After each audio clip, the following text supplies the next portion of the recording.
Muy buenos días, profesor. Muy buenos días, compañeros todos.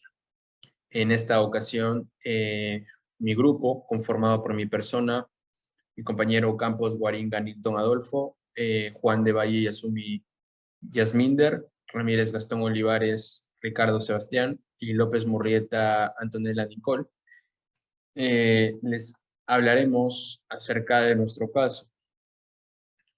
Para comenzar, dando un concepto eh, del problema que se ve o se percibe en nuestro caso, que es el ciberacoso. Hoy en día, 5 de cada 10 personas están conectados a las redes sociales por más de 5 horas. Lamentablemente, estos jóvenes no lo saben, pero son más vulnerables o están más propensos a que sufran un acoso, según el estudio INEI. Descripción de los hechos del caso. Nuestro caso sucede en las redes sociales, ¿no? ¿Y cuál es nuestro problema? Bueno, nuestro problema es el acoso, que como dije, sucede en redes sociales. Y este ocurre mediante, podría ser, ¿no? Mediante la divulgación de datos personales de una persona o mediante ofensas hacia una persona.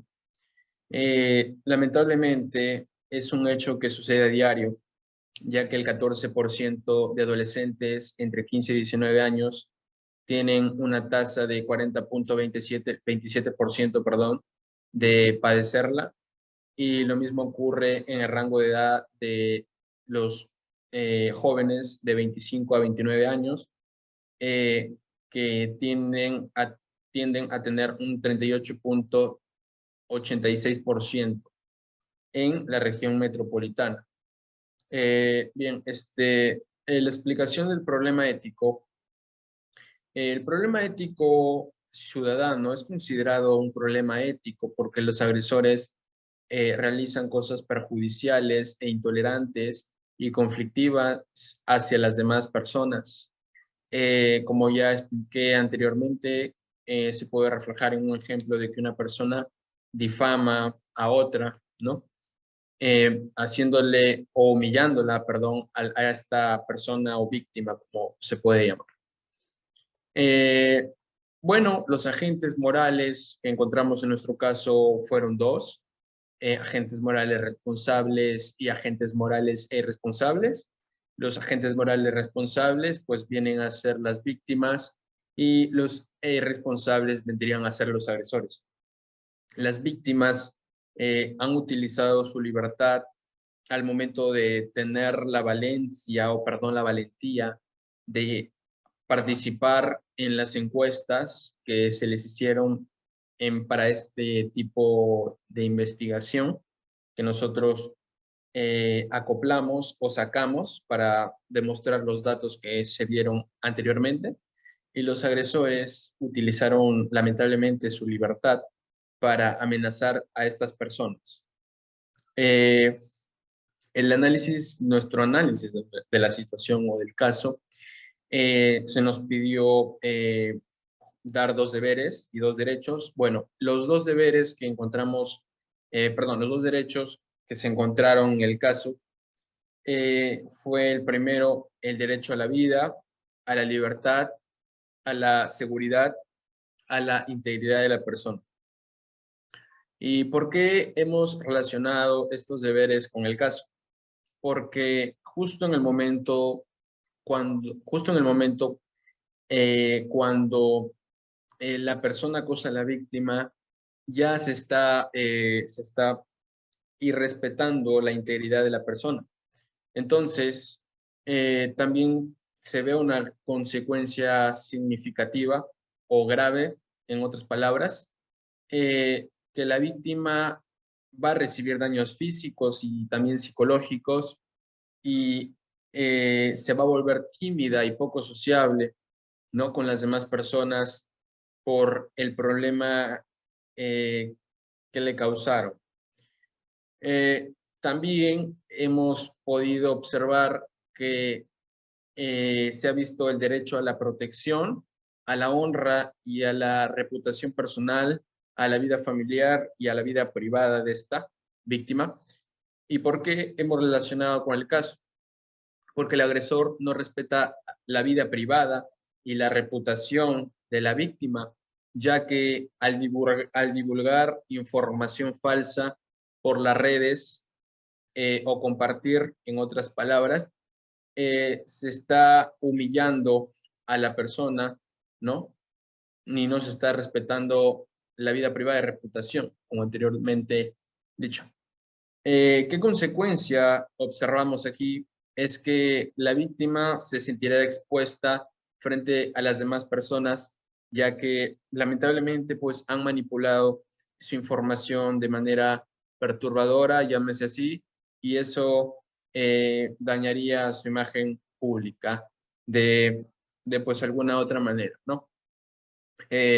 Gracias. Buenas tardes, profesor y compañeros. Mi nombre es Ricardo y hoy día yo voy a hablar sobre los deberes que viola el caso. Deber de obediencia a la ley. Se relaciona con el caso ya que acosar a alguien viola la ley número 30.947, la ley de la salud mental, porque un 37% de las víctimas ha sufrido un trastorno depresivo mayor y un 20% un trastorno depresivo menor. Consecuencias.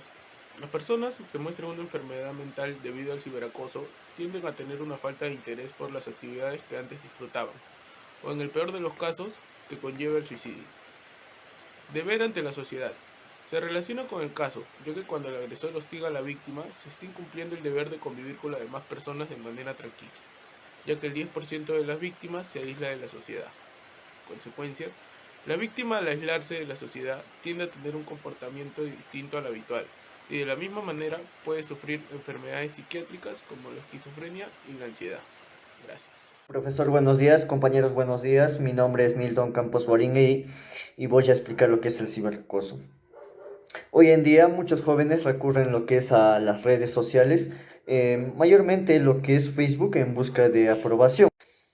Este escenario posibilita las vulneraciones de los derechos humanos y se da lo que conocemos como el ciberacoso. Y mayormente las razones son culturales, económicas y hasta técnicas. También se viola derechos de primera generación, como el cual se refiere al trato igualitario sin distinciones algunas a cada una de las personas. Para parar los casos de acoso, en el 2007 se creó lo que es conocido como el Convenio del Consejo de Europa para la protección de niños y adolescentes. Y en el Perú se ha creado recientemente lo que conocemos como el Observatorio de las Redes Sociales, en el INADI, con el fin de detectar y controlar la cibercriminalidad. A partir de lo mencionado, podemos concluir que se necesita con urgencia normas de comunicación que sean respetadas por todos. Gracias. Ok. Buenos días, yo soy Antonella López y voy a hablar sobre la tercera pregunta, que este dicta. De acuerdo con la estudiada sobre el pluralismo en el curso, ¿creen ustedes que se respetó este principio con los hechos del caso? Y la respuesta sería no, porque no están respetando la privacidad de las otras personas y están atentando contra su integridad y el mundo de los jóvenes al hacer este ciberacoso. ¿Hubo tolerancia y diálogo? No, no existe ningún tipo de diálogo, ya que los agresores solo aprovechan la libre información de sus datos y aprovechan estos para burlarse de los abusados. Y tampoco existió tolerancia por parte de los abusados, esperando que con el tiempo los acosadores paren, pero estos no paraban. Y relacionando esto con el pluralismo, en el caso del aprendido con el pluralismo, estos son los diferentes puntos de vista que existen en las personas y respetarlos. En este caso, el ciberacoso no existe ningún respeto a las diferentes opiniones de los acosados. Y dentro de los principios del pluralismo existen valores éticos y morales que les permiten estar en armonía con los civiles o personas en el entorno, como cita en el libro La ética de la sociedad civil de Adela Cortina.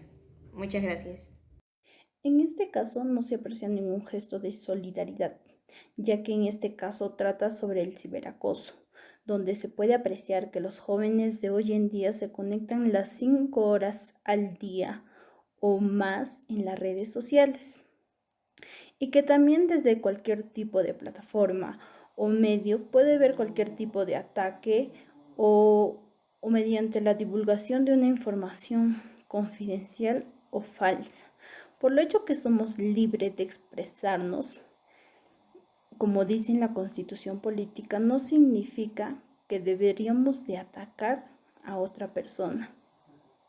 Para poder apreciar un gesto de solidaridad, en este caso, lo que debería de haber es respeto entre los jóvenes, ya sean mayores o menores de edad. También debería haber diálogos o charlas sobre los derechos humanos fundamentales, que nos dice en el artículo 2 de la Constitución Política del Perú, que toda persona tiene derecho, que en el punto 2 nos dice que a la igualdad ante la ley nadie debería ser discriminado por motivo de origen, raza, sexo, idioma, religión, opinión, condición económica o de cualquier otra índole. Para todos los jóvenes, para poder ayudarnos entre todos y poder bajar el porcentaje sobre el ciberacoso.